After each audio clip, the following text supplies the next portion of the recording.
So yes, all students, a very good evening to you all and welcome back to Enlightened Educators. So ಮತ್ತೆ ಎರಡು ವಿಷಯಗಳ ಬಗ್ಗೆ ನಾನು ಮಾತಾಡಲಿಕ್ಕೆ ಬಂದಿರುವಂಥದ್ದು. The very first thing is here is a doubt clearing session. So ma'am backlog ಎಕ್ಸಾಮ್ಗೆ ಹೆಂಗೆ prepare ಆಗಬೇಕು? So this is a very good question that has been possessed. So ಹಾಗಾಗಿ ಈ ಒಂದು ಕ್ವಶನಿಗೆ ನಾನು ಇವತ್ತು ಉತ್ತರ ಕೊಡಲಿಕ್ಕೆ ಬಂದಿದ್ದೀನಿ. This is a very important question. So ಇದು ಎಲ್ಲರಿಗೂ ಅನ್ವಯಿಸುತ್ತೆ, ದಯವಿಟ್ಟು ಎಲ್ಲರೂ ನೋಡಿ. It is not with respect to the year, with respect to the semester, with respect to the subject. It is with respect to all the students whose having backlog.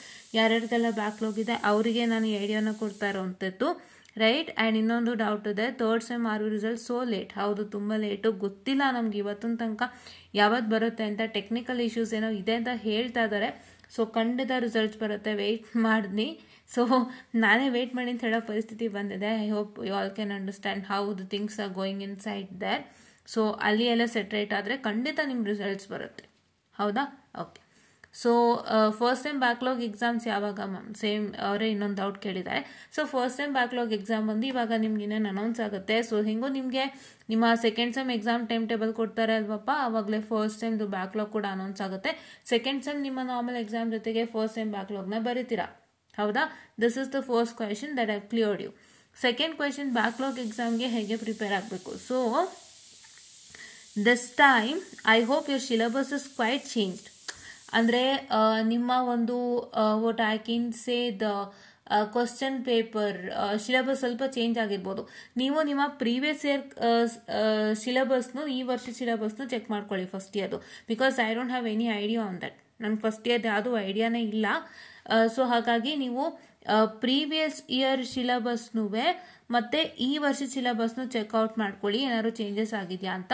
Changes ಆಗಿಲ್ಲ ಅಂತಂದರೆ then if it is the same syllabus, then what is that going to happen is that so you have all the opportunities to refer the question paper of previous year, ಆಯ್ತಾ? ಇಲ್ಲ ಅಂತಂದರೆ ಇಲ್ಲ ಅಂತ, ನಿಮಗೆ ಇದು ಹೊಸ ಕ್ವಶನ್ ಪೇಪರ್ ಈ ವರ್ಷ ಬಂದಿರುವಂಥದ್ದು. ಸೊ ಅದನ್ನೇ ನೀವು ಪ್ರಾಕ್ಟೀಸ್ ಮಾಡಬೇಕಾಗುತ್ತೆ. So first thing what you all have to do is you have to just take up the question paper. ಯಾವ ಕ್ವಶನ್ ಪೇಪರ್ ತಗೋಬೇಕು ನೀವು? you have to take up the question paper of previous year if available. ಅಂದರೆ ಇವಾಗ ನಿಮ್ಮ syllabus year to year change ಆಗ್ತಿರುತ್ತಲ್ವಾ. So ನಿಮ್ಮ previous ಇಯರ್ದು syllabus ಮತ್ತು ನೀವು ಓದ್ತಾ ಇರೋಂಥ ಸಿಲೆಬಸ್ ಸೇಮ್ ಇತ್ತು ಅಂತ ಅಂದರೆ you can just take up the previous year question paper without any hurdles and start practising. And second thing ಏನು ಅಂತಂದರೆ, ಇಫ್ ನಾಟ್ ಅವೈಲೇಬಲ್ ನೀವೇನು ಮಾಡಬೇಕು ಅಂತಂದರೆ just have to refer your exam question paper. ನಿಮ್ಮ exam question ಪೇಪರ್ನೇ refer ಮಾಡಬೇಕು. First ಅದನ್ನು ಮಾಡ್ಕೊಳ್ಳಿ. First day question paper is the base for all the what your question paper is the base for all the topics. ಅಂದರೆ ಎಲ್ಲ ಒಂದು ಟಾಪಿಕ್ಸ್ಗೆ ನಿಮ್ಮ ಕ್ವಶನ್ ಪೇಪರೇ ಬೇಸ್. ಬಿಕಾಸ್ ನೀವು ಕ್ವಶನ್ ಪೇಪರ್ನ ಓದೋದ್ರಿಂದ so what is are going to happen is that you will get a very very good result. ಇನ್ನೇನು ನಿಮಗೆ ಒಳ್ಳೆ ರಿಸಲ್ಟ್ ಕೊಡ್ಲಿಕ್ಕೆ ಸಾಧ್ಯನೇ ಇಲ್ಲ. Because when you say read the question paper, so ನಿಮಗೆ ಅರ್ಧಕ್ಕರ್ಧ ಕಾನ್ಸೆಪ್ಟ್ಸ್ ಬಗ್ಗೆ ಐಡಿಯಾ ಗೊತ್ತಾಗಿರುತ್ತೆ, ಹೇಗೆ ಕ್ವಶನ್ಸ್ ಫ್ರೇಮ್ ಆಗುತ್ತೆ ಆ್ಯಂಡ್ ನಮಗೆ ಏನು ಕೇಳಿರ್ತಾರೆ, ಎಷ್ಟು ಮಾರ್ಕ್ಸ್ ಕೇಳಿರ್ತಾರೆ, how I have to satisfy that marks ಅಂತ. And one more thing, please to make sure that you write according to the content and marks. ಇಲ್ಲಿ ಏನಾಗುತ್ತೆ ಎಷ್ಟೋ ಸಲ ಅಂತ ಅಂದರೆ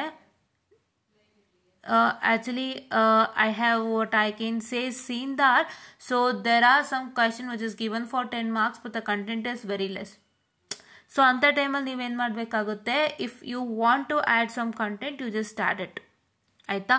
ಇಲ್ಲ ಅಂತಂದರೆ ಏನು ಕಂಟೆಂಟ್ ಇದೆ ಅದನ್ನೇ ಬರೀರಿ. ಬಿಕಾಸ್ ಇವಾಗ for example if you say working of some particular device and ಅದ್ರ ವರ್ಕಿಂಗ್ ಬಂದು ತುಂಬ ಒಂದು ಚಿಕ್ಕ ಪ್ಯಾರಾಗ್ರಾಫ್ ಇದೆ, ಬಟ್ ಅದನ್ನ ನಿಮಗೆ 10 ಮಾರ್ಕ್ಸು ಕೊಟ್ಟಿದ್ದಾರೆ ಅಂದ್ಕೊಳ್ಳಿ. ಆವಾಗ need to write only that small paragraph. And if you want to add any other race ನೀವೇನು ಮಾಡಬೇಕು ಅಂತ ಅಂದರೆ you just need to add the definition, advantage, ಈ ಥರ ಆ್ಯಡ್ ಆನ್ ಮಾಡ್ತಾ ಹೋಗಬೇಕಾಗುತ್ತೆ. ವರ್ಕಿಂಗಲ್ಲಿ ಏನೂ ಆ್ಯಡ್ ಮಾಡೋಕ್ಕಾಗಲ್ಲ. Because working is a working and ಅದು ಹೇಗಿದೆ ಅದನ್ನೇ ಹೇಳಿರ್ತಾರೆ. ಇನ್ನೂ ಹೆಚ್ಚಿಗೆ ನೀವಲ್ಲೇನೂ ಆ್ಯಡ್ ಮಾಡೋದಕ್ಕೆ ಸಾಧ್ಯನೇ ಇಲ್ಲ, ಹೌದಾ? ಸೊ ಈ ಥರ ಎಲ್ಲ ನೀವು ಒಂದ್ಸತಿ ನೋಡ್ಕೊಳ್ಳಿ, ಆಯಿತಾ?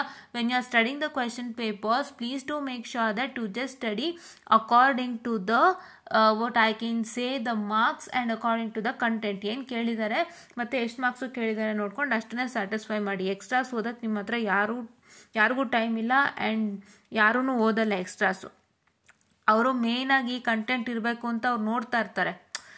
They will be looking forward to you with these topics, ಅಂದರೆ ಈ ಟಾಪಿಕ್ಸ್ಗಳು ಇರಬೇಕು ಅಂತ ಅವ್ರು ನಿಮ್ಮಲ್ಲಿ ನೋಡ್ತಾ ಇರ್ತಾರೆ. ಸೊ ಹಾಗಾಗಿ ನೀವು ಅದನ್ನೆಲ್ಲ ಸ್ಯಾಟಿಸ್ಫೈ ಮಾಡ್ತು ಅಂದರೆ, ಅದವ್ರ ಕಣ್ಣಿಗೆ ಬಿತ್ತು ಅಂದರೆ ನಿಮ್ಗೆ automatic they don't see anything else. ಈಗ ಯಾವುದೋ ಒಂದು ವರ್ಡ್ ಅವ್ರಿಗೆ ಬೇಕಾಗಿರುತ್ತೆ, ಆ ವರ್ಡ್ ಅವ್ರಿಗೆ ಸಿಕ್ತು ಅಂದಿದ ತಕ್ಷಣ, ಅಥವಾ ಆ ಒಂದು ಸೆಂಟೆನ್ಸ್ ಅವ್ರಿಗೆ ಸಿಕ್ತು ಅಂದಿದ ತಕ್ಷಣ ಬೇರೆ ಏನೂ ನೋಡಲ್ಲ, ಡೈರೆಕ್ಟಾಗಿ ನಿಮ್ಮ ಮಾರ್ಕ್ಸ್ ಹಾಕ್ಬಿಡ್ತಾರೆ ಫುಲ್ ಆನ್ ಫುಲ್. ಸೊ ಹಾಗಾಗಿ ಅದನ್ನು ಫಸ್ಟು ಸ್ಯಾಟಿಸ್ಫೈ ಮಾಡಲಿಕ್ಕೆ ಟ್ರೈ ಮಾಡಿ. That is what is my agenda guys, right? Yeah. And the second thing what you have to do is, while studying the question paper, please do make sure that you just study with respect to the easiest models first, then go to difficult. ಆ ಥರನೇ practice ಮಾಡ್ಕೊಳ್ಳಿ. So ನೀವು question paper ಓದುವಾಗ ಇನ್ನೊಂದು ನೆನಪಲ್ಲಿ ಇಟ್ಕೊಳ್ಳಿ, ನಿಮ್ಮ professors ಏನಾದರೂ ಹೇಳಿದರೆ ನಿಮ್ಮ ಕ್ಲಾಸ್ನಲ್ಲಿ ಇಷ್ಟೇ ಇಂಪಾರ್ಟೆಂಟ್ ಓದ್ಕೊಳ್ಳಿ, ಹೀಗೆ ಸ್ಟಾರ್ಟ್ ಮಾಡಿ, ಈ ಮಾಡ್ಯೂಲಿಂದ ಈ ಇಂಪಾರ್ಟೆಂಟ್ ಕ್ವಶನ್ಸ್ ಅಂತ ಹೇಳಿದರೆ ಅದನ್ನೆಲ್ಲ ಇಟ್ಕೊಂಡು ಅದನ್ನು ಓದಕ್ಕೆ ಸ್ಟಾರ್ಟ್ ಮಾಡಿ. But you need to basically start with the question paper itself. ನಿಮ್ಮ question paper alle it is that to get 80% of your syllabus in your question paper itself. 80% of your syllabus irutte ನಿಮ್ಮ question paper ಅಲ್ಲಿ, 20% ಕೇಳಿರಲ್ಲ. So ಅದನ್ನು ನೀವು ಓದ್ಕೊಳ್ಬೋದು. So ಆ 20% ನೀವೇನು ಮಾಡಬೇಕು ಅಂದರೆ, if you are studying 3 models properly, study 80% and 20% together. ಅರ್ಥ ಆಗ್ತಿದೆಯಾ? 20% is out of the question paper. 20% syllabus is out of the question paper. I'll just write it. Please wait.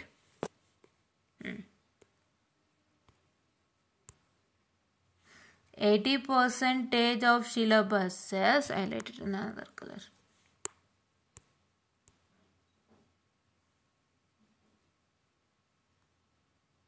Hmm. 80% of syllabus is inside the question paper, okay, which is present in the QP. 20% of syllabus is outside the QP. ಹೌದಾ? Outside the QP. ಹೌದಾ? So ಇವಾಗ ನೀವೇನು ಮಾಡಬೇಕು ಅಂದರೆ, so if you are studying 3 modules properly, 3 ಮಾಡ್ಯೂಲ್ನ ನಾನು 100% ಪರ್ಫೆಕ್ಟಾಗಿ ಓದ್ತೀನಿ ಅಂತ ಪ್ಲಾನ್ ಹಾಕಿದರೆ, ಆ 3 ಮಾಡ್ಯೂಲಿಂದ 80% ಪ್ಲಸ್ 20%, 100% ಸ್ಟಡಿ ಆಗಬೇಕು. ಆಯಿತಾ? ಸೊ ಆವಾಗಲೇ ನೀವು ಪಾಸ್ ಆಗ್ತೀರಾ. ಆಯಿತಾ? ಏನಕ್ಕೆ 20% ಇನ್ಕ್ಲೂಡ್ ಮಾಡ್ಕೊಳ್ಳಿ ಹೇಳ್ತಾ ಇದ್ದೀನಿ ಅಂದರೆ, 20%ಇಂದ ನಿಮ್ಗೆ ಅಕಸ್ಮಾತ್ ಕ್ವಶನ್ ಬಂದು ನೀವೇನಾದ್ರು ಸಖತ್ ಕಷ್ಟಪಟ್ಟರೆ ಅಲ್ಲಿ ನಿಮ್ಮನ್ನು ಕೇಳೋರು ಯಾರೂ ಇಲ್ಲ. ಕರೆಕ್ಟ್ ಅಲ್ವಾ? ಸೊ ನಿಮಗೆ ಬರೀ ಕ್ವಶನ್ ಪೇಪರ್ ಓದಿ ಅಂತ ಯಾರು ಹೇಳಿದ್ದು? ಬೇರೆದನ್ನು ಕೇಳ್ಬೋದಲ್ವಾ, ನೀವು ಅದನ್ನಾಗಿ ಬಿಟ್ರಿ ಅಂತಾರೆ. So it will all come into your head, ನಿಮ್ಮ ತಲೆಗೆ ಬರುತ್ತೆ ವಾಪಸ್. ಸೊ ಹಾಗಾಗಿ ಅಂಥ ಕೆಲಸ ಮಾಡೋಕ್ಕೆ ಹೋಗ್ಬಿಡಿ. ನಾವು ಎಕ್ಸ್ಪೀರಿಯೆನ್ಸ್ ಮಾಡಿದ್ದೀವಿ. ಎಷ್ಟೋ ಸತಿ ಕ್ವಶನ್ ಪೇಪರೇ ಓದ್ಕೊಂಡು ಹೋಗಿ ನಮಗೆ ಬಿಟ್ಟೋಗಿರೋ ಈ 20%ಇಂದ ಬಂದಿರೋದು ಉಂಟು. So we have suffered A lot from that. So ಹಾಗಾಗಿ ನನ್ನ ಎಕ್ಸ್ಪೀರಿಯೆನ್ಸಿಂದಾನೇ ನಾನು ಹೇಳ್ತಾ ಇರೋದು, ದಯವಿಟ್ಟು ಅಂಥ ಕೆಲಸ ಮಾಡಬೇಡಿ. 3 ಮಾಡ್ಯೂಲ್ ಪರ್ಫೆಕ್ಟಾಗಿ ಮಾಡ್ತಿದ್ದೀನಿ ಅಂದರೆ 80 + 20, 100% ಫುಲ್ ಆಗಬೇಕು. ದೆನ್ ಅದೇ 2 ಮಾಡ್ಯೂಲ್ಸ್ ನೀವು ಯಾವುದೋ ನೀವು ನಂಗೆ ಸ್ವಲ್ಪ ಕಷ್ಟ ಆಗ್ತಿದೆ ಅಥವಾ ಅದು ಇದನ್ನಾದ್ರು ರೀಸನ್ ಇಟ್ಟಿದ್ರೆ, ಸೊ ಇನ್ನು 2 ಮಾಡ್ಯೂಲಿಂದ, so 2 modules are reason modules. ಅಂದರೆ ನೀವು ನಾನು ಅದನ್ನು ತುಂಬ ಸಿಂಪಲಾಗಿ ಓದ್ಕೊಂಡು ಹೋಗ್ತೀನಿ, ಜಾಸ್ತಿ ಸ್ಟ್ರೆಸ್ ಕೊಡೋದಿಲ್ಲ ಮಾಡ್ಯೂಲ್ಸ್ಗೆ, ಸದ್ಯಕ್ಕೆ ನಾನು 3 ಓದ್ಕೊತೀನಿ, ಆ ಥರ ನಿಮ್ಮ ಹತ್ರ ಇದ್ದಾಗ, so the 2 modules that you kept as like say what I told you ನಾವು, ಸೊ ಅದಕ್ಕೆ 80% ಸಾಕು. ಸೊ ಅದಕ್ಕೆ 80% ಸಾಕು. ಯಾಕೆ 80% ಸಾಕು ಅಂತ ಅಂದರೆ, ಸೊ 80%ಅಲ್ಲಿ ನಿಮಗೆ ಅಟ್ಲೀಸ್ಟ್ ಒಂದು 2 ಕ್ವಶನ್ ಬಂತು ಅಂದರೆ, 80%ಅಲ್ಲಿ at least if you get 2 question, sometimes you get 4 on 4 only. 4 on 4 ಅಂತ ಅಂದರೆ 2 ಕ್ವಶನ್ ಅಂದರೆ ಯಾವ ಥರ ಅಂದರೆ, ಒಂದು ಮಾಡ್ಯೂಲಿಂದ 1 ಕ್ವಶನು 10 ಮಾರ್ಕ್ಸಿಗೆ, ಇನ್ನೊಂದು ಮಾಡ್ಯೂಲಿಂದ 1 ಕ್ವಶನ್ 10 ಮಾರ್ಕ್ಸಿಗೆ, ಆ ಥರ ಬಂತು ಅಂದರೆ ನಿಮಗೆ 20 ಸಿಕ್ಬಿಡುತ್ತೆ 2 ಇಂದ. ಇಲ್ಲ if you are getting 2 and 2 questions from each module for 20 ಅಂತ ಅಂದರೆ ನಿಮ್ಮ 80%ಇಂದಾನೆ ಯು ಗೆಟ್ 40. ಸೊ ಅದು ಆಗ್ಬೋದು. ಸೊ ಹಂಗಾಗಿ ಈ ಥರ ಒಂದು ಪ್ಲಾನನ್ನು ಹಾಕ್ಕೊಳ್ಳಿ. But just keep A question paper without fail. ಇಲ್ಲಾಂದರೆ ನಿಮಗೆ ಕ್ವಶನ್ಸ್ ಗೊತ್ತಾಗಿಲ್ಲ ಅಂದರೆ ಏನೂ ಮಾಡೋದಕ್ಕಾಗಲ್ಲ. ನಾನೇ ಹೇಳ್ತಾ ಇದ್ದೀನಿ, ಕ್ವಶನ್ಸ್ ಗೊತ್ತಾಗಬೇಕು, ಯಾವ ಥರ ಕೇಳ್ತಾರೆ ಅಂತ ಗೊತ್ತಾಗಬೇಕು, ಹೆಂಗೆ ಟ್ವಿಸ್ಟ್ ಆ್ಯಂಡ್ ಟ್ರಿಲ್ ಮಾಡ್ತಾರೆ ಕ್ವಶನ್ಸ್ನ, ಅಂದರೆ ಯಾವ ರೀತಿಯ ಒಂದು ಕ್ವಶನ್ಸನ್ನು ಯಾವ್ಯಾವ ರೀತಿ ಕೇಳಲಿಕ್ಕೆ ಸಾಧ್ಯ ಆ ಟಾಪಿಕಿಂದ. ಸೊ ಆ ಥರ ಕೇಳುವಾಗ ಅದಂದರೆ ಏನು ಅಂತ ನೀವು ತಿಳ್ಕೊಬೇಕು. ಸೊ ಅದಂದರೆ ಇದೇ ಇರುತ್ತೆ, each and every word has different meaning, and ಪ್ರತಿಯೊಂದು ವರ್ಡಿಗೂ ಇರೋವಂತಹ ಮೀನಿಂಗ್ಸ್ಗಳು ನೀವು ತಿಳ್ಕೊಂತು ಅಂತಾನೆ, ಸಿನೋನಿಮ್ಸ್ಗಳು ತಿಳ್ಕೊಂತು ಅಂದರೆ ಆ ಸಿನೋನಿಮ್ ಕೊಟ್ಟರು ಕೂಡ you need to know that word is this itself ಅಂತ. ಸೊ ಅವಾಗ ಈಸಿಯಾಗಿ ಬರೀತೀರಾ. ಸೊ ಅಷ್ಟೆಲ್ಲ ತಿಳ್ಕೊಂಡು ನೀವು ಮಾಡ್ಕೋಬೇಕಾಗತ್ತೆ. ಆಯಿತಾ? So please to do this without fail, please to do this without fail. So I hope you all got it. ಏನೇನು ಮಾಡಬೇಕು, ಕ್ವಶನ್ ಪೇಪರ್ ಫಸ್ಟ್ ಕೈಗೆ ಇಟ್ಕೊಳ್ಳಿ, ಆಯಿತಾ. ನಿಮಗೆ ಸಿಗೋದೆ 3 ಮತ್ತು 1 ಗೊತ್ತಿದೆ. ಸೊ ಬಿಕಾಸ್ ಹೋದ ವರ್ಷಕ್ಕೂ ಈ ವರ್ಷಕ್ಕೂ ಸ್ವಲ್ಪ ವ್ಯತ್ಯಾಸ ಬಂದಿರ್ಬೋದು. ಸೊ ಹಂಗಾಗಿ ನಿಮಗೆ ಸಿಗೋದು 3 ಮತ್ತು 1 ಕ್ವಶನ್ ಪೇಪರು. ಅದು ಸಿಕ್ಕಿದ್ರು ಸಿಕ್ತು, ಇಲ್ಲಾಂದರೆ ನೀವು ಈ ಸತಿ ಏನು ಬರೋದ್ರಲ್ಲ, ಈಗ ರೀಸೆಂಟ್ ಎಕ್ಸಾಮ್ ಅಂದರೆ ಫಸ್ಟ್ ಸೆಮ್ ಎಕ್ಸಾಮ್ ಯಾವುದು ಫ್ರೆಶ್ ಪೇಪರ್, ಅದನ್ನೇ ನಿಮಗೆ ಅದನ್ನು ಇಟ್ಕೊಳ್ಳಿ. ಅದನ್ನು ಇಟ್ಕೊಂಡು ನೀವು ಚೆನ್ನಾಗಿ ವರ್ಕೌಟ್ ಮಾಡಿದ್ಮೇಲೆ ನಿಮಗೆ ಗೊತ್ತಾಗ್ಬಿಡುತ್ತೆ ಯಾವ್ಯಾವ ಟಾಪಿಕ್ಸಿಂದ ಬಂದಿದೆ, ಯಾವುದರಿಂದ ಬಂದಿಲ್ಲ ಅಂತ. ಸೊ ನೀವೇನು ಮಾಡಬೇಕು, ಸೊ ಯಾವ್ಯಾವ ಟಾಪಿಕ್ಸಿಂದ ಬಂದಿದೆ ಅದನ್ನೆಲ್ಲ ಕ್ವಶನ್ ಪೇಪರಲ್ಲಿ ಓದ್ಕೊಳ್ಳಿ. ಯಾವ್ಯಾವ ಟಾಪಿಕ್ಸಿಂದ ಬಂದಿಲ್ಲ ಅದನ್ನೆಲ್ಲನೂ ನೀವು ಅದಕ್ಕೆ ನೀವೇ ಓದ್ಕೊಂಡು ಹೆಂಗೆ ಕ್ವಶನ್ ಆಗುತ್ತೆ, ಯಾವ ಥರ ಕ್ವಶನ್ ಕೇಳ್ಬೋದು ಅಂತ ನೀವೇ ಫ್ರೇಮ್ ಮಾಡ್ಕೊಂಡು ಓದ್ಕೊಳ್ಳಿ, ಆಯಿತಾ. ಸೊ ಅದನ್ನು ನೀವು ಮಾಡ್ಕೊಳ್ಳಿ. ಆ್ಯಂಡ್ 80% ಆ್ಯಂಡ್ 20% ಬಂದು for 3 modules, 80% only 80% is for other 2 modules. ಗೊತ್ತಾಗ್ತಿದೆ ಅಲ್ವಾ? ಅದರ್ 2 ಮಾಡ್ಯೂಲ್ಸ್ ಗೊತ್ತಾಗ್ತಿದೆ ಅಲ್ವಾ? ಇಷ್ಟನ್ನ ಮಾಡ್ಕೊಳ್ಳಿ ಸಾಕು, ಬೇರೆ ಏನು ಬೇಡ. And answers, with respect to answers, ಇವಾಗ ನಾನು ನಿಮ್ಗೆ ಏನು ಹೇಳಿದೆ, ಬೇಸಿಕ್ಸ್ ಕೊಟ್ಟಿದ್ದೀನಿ, ಕ್ವಶನ್ ಪೇಪರ್ ನೋಡಿ ಅಂತ ಕೊಟ್ಟೆ. ಆಮೇಲೆ ನಾನು ಏನು ಹೇಳಿದೆ ಅಂತ ಅಂದರೆ, so with respect to what I can say this one, which one, ಹೇಗೆ ಓದಬೇಕು ಕ್ವಶನ್ ಪೇಪರಲ್ಲಿ. ಸೊ ಕ್ವಶನ್ ಪೇಪರ್ಲಿ ನೀವು ಹೇಗೆ ಓದ್ಕೋಬೇಕು, ಯಾವ ಮಾಡ್ಯೂಲ್ ಓದಬೇಕು, first easy module, difficult module, ಅದೆಲ್ಲ ಕೊಟ್ಟೆ. ಮತ್ತು ನಾನು ಇನ್ನೇನು ಹೇಳಿದೆ, ನೀವು 3 ಮಾಡ್ಯೂಲ್ ಪರ್ಫೆಕ್ಟಾಗಿ ಓದಬೇಕು, 2 ಮಾಡ್ಯೂಲು 80% ಬರೀ ಕ್ವಶನ್ ಪೇಪರ್ ಮಾತ್ರ ಅಂತ ಹೇಳಿದ್ದೀನಿ. ಇಷ್ಟು ಹೇಳಿದ್ದೀನಿ. ಈಗ ಆನ್ಸರ್ ರೈಟಿಂಗಿಗೆ ಬರೋದಾದರೆ, ಆನ್ಸರ್ ರೈಟಿಂಗಿಗೆ it is nothing but your material is the best. ನಿಮ್ಮ ಮೆಟೀರಿಯಲ್ ಏನಿದೆ ಅದೇ best. So answer writing main ಆಗುತ್ತೆ, ನೀವು ಬರೀ ಇಲ್ಲಿ ಓದೋದಲ್ಲ. ಸೊ ನೀವು how do you reproduce the answer that will makes a good sense. So ಹಾಗಾಗಿ ನೀವು ಆನ್ಸರ್ ರೈಟಿಂಗ್ ಬರೀಬೇಕಾದ್ರೆ ಡಿಸ್ಕಸ್ ಅಂತ ಕೇಳಿದಾಗ ಪ್ರತಿಯೊಂದು ಟಾಪಿಕನ್ನು ಕೂಡ ನೇಮ್ ಮಾಡಿ ಅದರದನ್ನು ನೀಟಾಗಿ ಸ್ಪೆಸಿಫೈ ಮಾಡಬೇಕು. Safe is asking you discuss with respect to some topics, ಅದರಲ್ಲಿ ನಿಮಗೆ ಡೆಫಿನಿಷನ್ ಇರುತ್ತೆ. ಸೊ ಜಸ್ಟ್ ರೈಟ್ ಡೆಫಿನಿಷನ್ ಅಂತ ಹೆಡ್ಲೈನ್ ಮಾಡಿ ಡೆಫಿನಿಷನ್ ಬರೀತೀರಾ. Then you write the construction working ಎಲ್ಲ ಆಯಿತು ಅಂದರೆ write the construction or block diagram. And working ಬರೀತೀರಾ. Working has to be return in steps. ಆಮೇಲೆ ಅಡ್ವಾಂಟೇಜ್, AD ಆ್ಯಂಡ್ ಡಿಸ್ಅಡ್ವಾಂಟೇಜ್ ಇತ್ತು ಅಂದರೆ ಅದನ್ನ ಒಂದು ಈ ಥರ ಹಾಕ್ಬಿಟ್ಟು ಬರೀತೀರಾ. ಸೊ ಈ ಥರ ನೀವು ಡಿವಿಷನ್ಸ್ ಮಾಡಿ ಬರೀಬೇಕು. All has to be return in point wise. You need not to just write like ಸುಮ್ಮನೆ ಥಿಯರಿನ ಕೆತ್ಕೊಂಡು ಹೋಗೋದಲ್ಲ, ಯಾರೂ ಅದು ಒಪ್ಪಲ್ಲ. ಸುಮ್ಮನೆ ಥಿಯರಿ ಕೆತ್ಕೊಂಡು ಹೋದರೆ ಅವರು ನಿಮಗೆ ಏನು ಎಕ್ಸ್ಪೆಕ್ಟ್ ಮಾಡ್ತಿರ್ತಾರೆ ಅದನ್ನ ಹುಡ್ಕೋಕ್ಕಾಗುತ್ತಾ ನಿಮ್ಮ ಥಿಯರಿಯಲ್ಲಿ. ನೀವು 1 ಪೇಜ್ ಥಿಯರಿ ಬರೀತು ಅಂದರೆ ಅದರಲ್ಲಿ ನಿಮ್ಮ ಅಡ್ವಾಂಟೇಜ್, ಡಿಸ್ಅಡ್ವಾಂಟೇಜು, ಕನ್ಸ್ಟ್ರಕ್ಷನು, ವರ್ಕಿಂಗ್ ಎಲ್ಲ ಹುಡುಕ್ತಾ ಹೋಗೋಕ್ಕಾಗುತ್ತಾ? ಆಗಲ್ಲ. ಸೊ ನೀವು ಅದನ್ನ ಸ್ಪೆಸಿಫೈ ಮಾಡಬೇಕು ನೀಟಾಗಿ. Construction, the diagram, working, the what I can say the ವರ್ಕಿಂಗ್ದು ಸ್ಟೆಪ್ಸ್ ಬರೀಬೇಕು ನೀಟಾಗಿ. ಆಮೇಲೆ AD and D, advantage and disadvantage ಅದನ್ನು ಸ್ಪೆಸಿಫೈ ಮಾಡಬೇಕು. ಅಡ್ವಾಂಟೇಜ್ನ ಸ್ಪೆಸಿಫೈ ಮಾಡಿ 4 ಪಾಯಿಂಟ್, ಡಿಸ್ಅಡ್ವಾಂಟೇಜ್ ಅಂತ ಸ್ಪೆಸಿಫೈ ಮಾಡಿ 4 ಪಾಯಿಂಟ್ಸು. ಆಮೇಲೆ ಇದು ಡೆಫಿನಿಷನ್ ಅಂತ ಸ್ಪೆಸಿಫೈ ಮಾಡಿ ಏನು ಮಾಡಬೇಕು, ನೀಟ್ ರೈಟ್ ದ ಡೆಫಿನಿಷನ್. ಈ ಥರ ನೀವು ಮಾಡ್ಕೊಂಡು ಹೋಗಬೇಕಾಗತ್ತೆ. ಈ ಥರ ಎಲ್ಲ ನೀಟಾಗಿ ಆನ್ಸರ್ ರೈಟಿಂಗ್ನ ಮಾಡಬೇಕಾಗುತ್ತೆ. ಆ್ಯಂಡ್ ಆನ್ಸರ್ಸ್ ಬಂದು as I told you, it is all your material that matters a lot. So ನೀವು ಒಂದು ಒಳ್ಳೆ ಮೆಟೀರಿಯಲ್ ನಿಮ್ಮ ಹತ್ರ ಆಲ್ರೆಡಿ ಇರುತ್ತೆ, ನಿಮ್ಮ ಕಾಲೇಜಲ್ಲಿ ಕೊಟ್ಟಿರ್ತಾರೆ, ನಿಮಗೆ ಟೆಕ್ಸ್ಟ್ ಬುಕ್ ಹೇಳಿರ್ತಾರೆ, ಎಲ್ಲ ಥರ ಗೈಡೆನ್ಸ್ ಕೊಟ್ಟಿರ್ತಾರೆ. ಸೊ ಅದನ್ನೆಲ್ಲ ಇಟ್ಕೊಂಡು ಆ ಮೆಟೀರಿಯಲ್ಗಳನ್ನೇ ರೆಫರ್ ಮಾಡಿ ಸಾಕು, ಬೇರೆ ಏನೂ ಬೇಡ. ಆ ಮೆಟೀರಿಯಲ್ನಲ್ಲೇ ಓದ್ಕೊಂಡು ನೀವು ಆನ್ಸರನ್ನು ಮಾಡ್ತಾ ಹೋಗಿ, ಆ ಮೆಟೀರಿಯಲಲ್ಲೇ ಕೂತು ನೀವು ಆನ್ಸರನ್ನು ಮಾಡ್ತಾ ಹೋಗಿ, ಆಯಿತಾ. ಸೊ ಅಷ್ಟನ್ನೇ ಕಲ್ತ್ಕೊಳ್ಳಿ, ತುಂಬ ಚೆನ್ನಾಗಾಗುತ್ತೆ. Don't right lots and lots of theory. ಇದು ನನ್ನ ರಿಕ್ವೆಸ್ಟು. ಅವ್ರಿಗೆ ನೀವು ಸ್ಯಾಟಿಸ್ಫೈ ಮಾಡಬೇಕಾಗಿರೋಂಥ ಕಂಟೆಂಟ್ ಬೇರೆಯೇ ಇರುತ್ತೆ, ಅದನ್ನು ತಿಳ್ಕೊಂಡು ಅವ್ರಿಗೆ ಸ್ಯಾಟಿಸ್ಫೈ ಮಾಡಿ ಸಾಕು. ಅವ್ರು ನಿಮಗೆ ನೀಟಾಗಿ ಮಾರ್ಕ್ಸನ್ನು ಕೊಡ್ತಾರೆ. Because they don't even have time. 1 ಮಿನಿಟಲ್ಲಿ ಆಗುತ್ತೆ ಪೇಪರ್ ಕರೆಕ್ಷನ್ ಅಂದರೂ ಎಷ್ಟು ನೋಡಬೇಕು. ಆ್ಯಂಡ್ ಅವ್ರು ಇನ್ಡೆಪ್ತಾಗಿ ನೋಡೋಕ್ಕೆ ಸಾಧ್ಯನೇ ಇಲ್ಲ. ಈಗ ನಿಮಗೆ 1 ತಿಂಗಳಲ್ಲಿ ರಿಸಲ್ಟ್ ಬರುತ್ತೆ ಅಂದರೆ ಅವರು ಪ್ರತಿಯೊಬ್ಬರದ್ದು ಡೀಟೇಲಾಗಿ ನೋಡ್ತಿದ್ರು. ಆದರೆ ಇವಾಗ 1 10 ದಿನದಲ್ಲಿ ಬರುತ್ತಲ್ವ, ಅವ್ರಿಗೂ 1 ನಿಮಿಷದಲ್ಲಿ ನೋಡ್ತಾರೆ ಅಂತ ಅಂದರೆ ಒಂದು ಪೇಪರ್ನ ಅವರು ನಿಮಗೆ ಎಷ್ಟು ಬೇಗ ಕರೆಕ್ಷನ್ ಆಗುತ್ತೆ ಅಂದರೆ ಗೊತ್ತೇ ಆಗಲ್ಲ, ಅಷ್ಟು ಬೇಗ ಕರೆಕ್ಷನ್ ಆಗುತ್ತೆ. ಸೊ ಹಾಗಾಗಿ ನೀವು ಅವ್ರಿಗೆ ಒಂದಿಷ್ಟು ಇಂಪಾರ್ಟೆಂಟ್ ಟರ್ಮ್ಸ್ ಅಂತ ಇರುತ್ತೆ, ಅದನ್ನೆಲ್ಲ ಸ್ಯಾಟಿಸ್ಫೈ ಮಾಡ್ತು ಅಂದರೆ ಖಂಡಿತ ನಿಮಗೆ ಮಾರ್ಕ್ಸ್ ಸಿಗುತ್ತೆ. You don't need to waste time writing lots and lots of theory and losing at whole 3 hours of time ಬೇರೆ ಕ್ವಶನ್ಗೆ ಟೈಮ್ ಹಾಳು ಮಾಡ್ಕೊಳ್ಳೋಂಥದ್ದೇನೂ ಇಲ್ಲ. ಈ ಥರ ಫಾಲೋ ಮಾಡಿ, ಆಯಿತಾ. And if you come for problematic ಸಬ್ಜೆಕ್ಟಲ್ಲಿ ಹೇಗೆ ಮಾಡ್ಕೋಬೇಕು ಅಂತ ಹೇಳಿದ್ರೆ, ಪ್ರಾಬ್ಲಮ್ಯಾಟಿಕ್ ಸಬ್ಜೆಕ್ಟ್ಗೆ ಸಂಬಂಧಪಟ್ಟಂತೆ ನೀವು ಕ್ವಶನ್ ಪೇಪರ್ನೇ ಫಸ್ಟ್ ರೆಫರ್ ಮಾಡ್ತೀರಾ. ಎಲ್ಲ ಥರ ಲೆಕ್ಕ ಕ್ವಶನ್ ಪೇಪರಲ್ಲಿ ಒಂದು ಮಾಡ್ಯೂಲ್ಗೆ ಸಂಬಂಧಪಟ್ಟಂತೆ ಒಂದಿಷ್ಟು ಲೆಕ್ಕಗಳನ್ನ ಸಾಲ್ವ್ ಮಾಡ್ತೀರಾ ಕ್ವಶನ್ ಪೇಪರಲ್ಲಿ.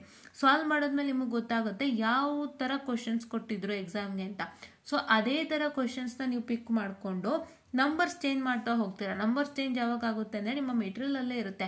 It will be on the same headline but with different number change, different numbers ಅಷ್ಟೇ. Same headline with different numbers ನಿಮ್ಮ ಟೆಕ್ಸ್ಟ್ ಬುಕ್ನಲ್ಲಿ ಇರುತ್ತೆ. ಅದನ್ನು ನೀವು ವರ್ಕೌಟ್ ಮಾಡ್ತಾ ಹೋಗ್ತೀರಾ. And then whatever is not been asked in your exam, ಪ್ರಾಬ್ಲಮ್ಯಾಟಿಕಲು ಕೆಲವೊಂದು ಟಾಪಿಕಿಂದ ಎಕ್ಸಾಮಿಗೆ ಕೊಟ್ಟಿರಲ್ಲ. ಸೊ ಅದನ್ನು ನೀವು ಆಮೇಲೆ ಓದ್ಕೋಬೇಕಾಗುತ್ತೆ. ಇದೇ ಸೇಮ್ ಪ್ರೊಸೆಸ್ ಫಾಲೋ ಮಾಡಿ. ಕ್ವಶನ್ ಪೇಪರ್ ಕೈಗೆ ಎತ್ಕೊಳ್ಳಿ, ಕ್ವಶನ್ ಪೇಪರಲ್ಲಿ ಇರೋವಂತಹ ಎಲ್ಲ ಕ್ವಶನ್ಸ್ನು ಸಾಲ್ವ್ ಮಾಡಿ, ಆಮೇಲೆ ನೀವು 3 ಮಾಡ್ಯೂಲ್ ಪರ್ಫೆಕ್ಟಾಗಿ ಓದ್ತಿದ್ದೀರಾ ಅಂತಂದರೆ ಆ 3 ಮಾಡ್ಯೂಲಿಂದ ಕ್ವಶನ್ ಪೇಪರ್ ಕ್ವಶನ್ಸು ಪ್ಲಸ್ ನೀವೇನು ಮಾಡಬೇಕು ಅಂತಂದರೆ ಎಕ್ಸ್ಟ್ರಾ ಕ್ವಶನ್ಸ್, ಅಂದರೆ ಯಾವ ಟಾಪಿಕಿಂದ ಕ್ವಶನ್ ಬಿಟ್ಟೋಗಿತ್ತು ಆ ಟಾಪಿಕನ್ನು ಓದ್ಕೊಳ್ಳಿ. ಇಷ್ಟನ್ನು ಫಾಲೋ ಮಾಡಿ. ಬಟ್ ನೀವೇನು ಮಾಡಬೇಕು ಅಂತಂದರೆ excluding the question paper you have to work more. ಒಂದು ಕ್ವಶನ್ ಪೇಪರ್ ಒಂದು ಲೆಕ್ಕ ಕೊಟ್ಟಿದ್ದಾರೆ ಅಂದರೆ ಅದೇ ಲೆಕ್ಕಕ್ಕೆ ಸಂಬಂಧಪಟ್ಟಂತೆ ಬೇರೆ ಇನ್ಯಾವ ಥರ ಲೆಕ್ಕ ಇದೆ, ಬೇರೆ ಯಾವ ವ್ಯಾಲ್ಯೂಸ್ ಕೊಟ್ಟಿದ್ದಾರೆ, ಇದೇ ಥರ ಇದೇ ಟಾಪಿಕ್ ಮೇಲೆ ಇನ್ಯಾವ ಥರ ಲೆಕ್ಕಗಳು ಕೊಟ್ಟಿದ್ದಾರೆ, ಈ ಥರ ನೋಡಿಕೊಂಡು ನೀವು ಪ್ರಾಕ್ಟೀಸ್ ಮಾಡ್ತಾ ಹೋಗಿ. ಸೊ ಇದೇ ಸೇಮ್ ಪ್ರೊಸೆಸ್ ಫಾಲೋ ಮಾಡಿ. ಬಟ್ ಅದೊಂದನ್ನು ಮರಿಬೇಡಿ, ಆಯಿತಾ? ಇದಿಷ್ಟನ್ನು ನೀವು ಮಾಡಬೇಕಾಗಿರೋವಂಥದ್ದು. So this is what is about to tell you for today's session. Hope you all got it. Even I have also followed and got the result. So ಹಾಗಾಗಿ ನಾನು ಹೇಳ್ತಾ ಇರೋವಂಥದ್ದು. ಸೊ ದಯವಿಟ್ಟು ನೀವೇನು ಮಾಡ್ತೀರಾ ಅಂತಂದರೆ ಇದನ್ನು ಖಂಡಿತ ಫಾಲೋ ಮಾಡಿ, ಆಯಿತಾ? ಸೊ ನಿಮಗೆ ಥಿಯರಿಗೆ ಪ್ರಾಬ್ಲಮ್ಯಾಟಿಕ್ಗೂ ಗೊತ್ತಾಯಿತು ಅಲ್ವಾ, ಹೇಗೆ ಮಾಡಬೇಕು ಅಂತ ಗೊತ್ತಾಯಿತು ಅಲ್ವಾ? ಪ್ರಾಬ್ಲಮ್ಯಾಟಿಕ್ಗೆ ಚೆನ್ನಾಗಿ ನೆನ್ಪಿಟ್ಕೊಳ್ಳಿ. ಕ್ವಶನ್ ಪೇಪರಲ್ಲಿ ಇರೋ ಕ್ವಶನ್ಸು ಪ್ಲಸ್ ನಿಮಗೆ ಯಾವ ಟಾಪಿಕಿಂದ ಕ್ವಶನ್ಸ್ ಕೊಟ್ಟಿಲ್ಲ, ಸೊ ಅದಕ್ಕೆ ಸಂಬಂಧಪಟ್ಟಂಥ ಕ್ವಶನ್ಸ್ ಮಾಡಿದ್ರೆ ಸಾಕಾಗಲ್ಲ. ಕ್ವಶನ್ ಪೇಪರ್ಲಿರೋ ಕ್ವಶನ್ಸ್ ಜೊತೆಗೆ ನೀವು ಇನ್ನೊಂದಿಷ್ಟು ಎಕ್ಸ್ಟ್ರಾ ಲೆಕ್ಕಗಳನ್ನ ಮಾಡಬೇಕಾಗುತ್ತೆ. Need to look at the question paper, check with the question, ಆ ಕ್ವಶನ್ಗೆ ಸಂಬಂಧಪಟ್ಟಂತೆ ಇನ್ಯಾವ ಥರ ಕ್ವಶನ್ಸ್ ಇದೆ, ಇನ್ನೇನು ನಂಬರ್ ಕೊಟ್ಟಿದ್ರು, ಇನ್ಯಾವ ಥರ ಬೇರೆ ಕೊಟ್ಟಿದ್ದಾರೆ ಎಲ್ಲ ಚೆಕ್ ಮಾಡ್ಕೊಂಡು ನೀವು ಮಾಡಬೇಕಾಗುತ್ತೆ. ಇಷ್ಟನ್ನು ನೀವು ಮಾಡ್ತು ಅಂತಂದರೆ you will get a very good result ಅಂತ ಹೇಳ್ತಾ hope you all got it. So ಇದು ಎಲ್ಲರಿಗೂ ಅಪ್ಲೈ ಆಗುತ್ತೆ. It is not only for Chandu Gowda who commented, ಎಲ್ಲರಿಗೂ ಅಪ್ಲೈ ಆಗುತ್ತೆ. ಬಿಕಾಸ್ ಯಾಕೆಂತಂದರೆ ಇದು ಬ್ಯಾಕ್ಲಾಗ್ ಅಂತ ಬಂದಾಗ ಪ್ರತಿಯೊಬ್ಬರಿಗೂ ಇರುತ್ತೆ, ಪ್ರತಿಯೊಂದು ಸೆಮ್ಮಲ್ಲೂ ಇರುತ್ತೆ, ಪ್ರತಿಯೊಂದು ವರ್ಷದಲ್ಲೂ ಇರುತ್ತೆ. ಸೊ ಅದು ಎಲ್ಲರಿಗೂ ಅಪ್ಲೈ ಆಗುತ್ತೆ. ಇದನ್ನ ಫಾಲೋ ಮಾಡಿ ಅಂತ ಹೇಳ್ತಾ, and one more I have to tell you. So TWD alternate ಅವರು ಕಾಮೆಂಟ್ ಮಾಡಿದರು. So how can I contact you, have a doubt in control system problem ಅಂತ. ಅವರಿಂದ ನನಗೆ ಯಾವುದೇ ಥರ ರಿಪ್ಲೈನೂ ಬಂದಿಲ್ಲ. I have not got a mail from that particular person. So ದಯವಿಟ್ಟು ನಾನು ಏನಕ್ಕೆ ಇದನ್ನು ಹೇಳ್ತಾ ಇದ್ದೀನಿ ಅಂದರೆ, ಸೊ ಅವರು ತುಂಬ ಆಸೆಪಟ್ಟು ನನ್ನ ಕಾಂಟ್ಯಾಕ್ಟ್ ಮಾಡಬೇಕು ಅಂತ ಪ್ಲ್ಯಾನ್ ಮಾಡಿದರು. ಆ್ಯಂಡ್ ಅವ್ರಿಗೇನೋ ಡೌಟ್ ಇತ್ತಂತೆ. ಸೊ ಅದನ್ನು ಅವರು ಕ್ಲಿಯರ್ ಮಾಡ್ಕೊಳ್ಳಿಕ್ಕೆ ಅವರು ಒಂದು ಏನಂತ ಹೇಳ್ತಾರೆ ಟ್ರೈನ ಮಾಡ್ತಾಯಿದ್ರು. ಸೊ ಆದರೆ ಅವ್ರು ನನಗೆ ವಾಪಸ್ ಮೇಲ್ ಮಾಡಿಲ್ಲ. ಸೊ ಅವ್ರಿಗೋಸ್ಕರನೇ ಆ್ಯಂಡ್ ಅವರು ಹೇಳಿದ ಮೇಲೆ ನಾನು ಇದು ಬೇರೆಯವ್ರಿಗೂ ಆಗುತ್ತಲ್ವಾ, ಇವಾಗ ನಾನು ಸ್ಟ್ರಾಂಗಾಗಿ ಇದನ್ನು ಮಾಡಲಿಲ್ಲ ಅಂತಂದರೆ ಎಷ್ಟೋ ಜನಕ್ಕೆ ಲಾಸ್ ಆಗುತ್ತೆ. ಬರೀ ಕಾಮೆಂಟ್ಸ್ ಮುಖಾಂತರ ನಾನು ರಿಪ್ಲೈ ಮಾಡ್ತಾ ಹೋದರೆ ಅವರಿಗೆ ಅದು ಆ ಒಂದು ಪರ್ಟಿಕ್ಯುಲರ್ಗೆ ಅಲ್ಲೇ ಕ್ಲಿಯರ್ ಆಗುತ್ತೆ. ಬಟ್ ಬೇರೆ ಎಲ್ಲ ಅವ್ರು ಹೇಗೆ ಕೇಳ್ಕೊಳ್ಬೇಕು ಅನ್ನೋ ಯೋಚನೆಗೆ ನಾನು ಒಂದು ಮೇಲ್ ಐಡಿಯನ್ನು ಮಾಡಿರೋವಂಥದ್ದು. ಬಟ್ ಯಾರು ಕೇಳಿದ್ರು ಅವರೇ ನಂಗೆ ರಿಪ್ಲೈ ಮಾಡಲ್ಲ, or they haven't sent any mail to me. So I kindly request you, if you have that particular problem as doubt, ನಿಮ್ಗೆ ಇನ್ನೂ ಡೌಟ್ ಇತ್ತು, ನೀವಿನ್ನೂ ಅದನ್ನು what I can say clear ಆಗಿಲ್ಲ ಅಂತಂದರೆ ದಯವಿಟ್ಟು ನನ್ನ ಮೇಲ್ ಐಡಿಗೆ ಮೇಲ್ ಮಾಡಿ.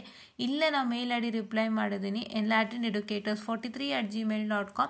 ದಯವಿಟ್ಟು ಮೇಲ್ ಮಾಡಿ. ಸೊ ನಾನು ನೋಡಿಬಿಟ್ಟು ಏನಾದ್ರು ಇದ್ದರೆ ಖಂಡಿತ ಸೊಲ್ಯೂಷನನ್ನು ಕೊಡ್ತೀನಿ, ಆಯಿತಾ? ಸೊ ನೀವು ಮೇಲ್ ಮಾಡಿ. This is it's my humble request. Because ನನ್ನ ಕೇಳಿದ್ಮೇಲೆ ನೀವು ಮತ್ತೆ ರಿಪ್ಲೈ ಮಾಡಿಲ್ಲ ಅಂದಾಗ ನನಗೊಂಥರ ಫೀಲ್ ಆಗುತ್ತೆ. ಸ್ಟೂಡೆಂಟ್ ಏನೋ ಡೌಟ್ ಇತ್ತು, ಕ್ಲಿಯರ್ ಆಯಿತೋ ಇಲ್ವೋ, ಇವ್ರಿಗೆ ಗೊತ್ತಾಗ್ತೋ ಇಲ್ವೋ, ನಾನು ಇವ್ರಿಗೆ ಏನೋ ಹೆಲ್ಪ್ ಮಾಡೋಕ್ಕಾಗ್ದಿಲ್ವಲ್ಲ ಅನ್ನೋ ಒಂದು ಫೀಲಿಂಗ್ ಇರುತ್ತೆ. ಸೊ ಅದಕ್ಕೆ ನಿಮ್ಮಲ್ಲಿ ರಿಕ್ವೆಸ್ಟ್ ಮಾಡ್ತಾ ಇದ್ದೀನಿ, ಅದೇನಾದ್ರು ಡೌಟ್ ಇತ್ತು ಅಂದರೆ ದಯವಿಟ್ಟು ಮೇಲ್ ಮಾಡಿ, ಕ್ಲಿಯರ್ ಮಾಡ್ಕೊಡ್ತೀನಿ ಅಂತ ಹೇಳ್ತಾ I just wind up the small session. And please to make sure that to this mail I D. ಏನೇ ಡೌಟ್ ಇದ್ರೂ ಧೈರ್ಯವಾಗಿ ಮೇಲ್ ಮಾಡಿ. 4 ದಿನ ಚೆಕ್ ಮಾಡ್ತಾ ಇರ್ತೀನಿ, ಆದಷ್ಟು ಮೇಲ್ಗಳಿಗೆ ರಿಪ್ಲೈ ಮಾಡ್ತಾ ಇರ್ತೀನಿ. ದಯವಿಟ್ಟು ನನ್ನ ಜೊತೆ ಈ ಮೇಲ್ ಐ ಡಿ ಮುಖಾಂತರ ಕನೆಕ್ಟ್ ಆಗಿ ಅಂತ ಹೇಳ್ತಾ I just wind up the small session and thank you.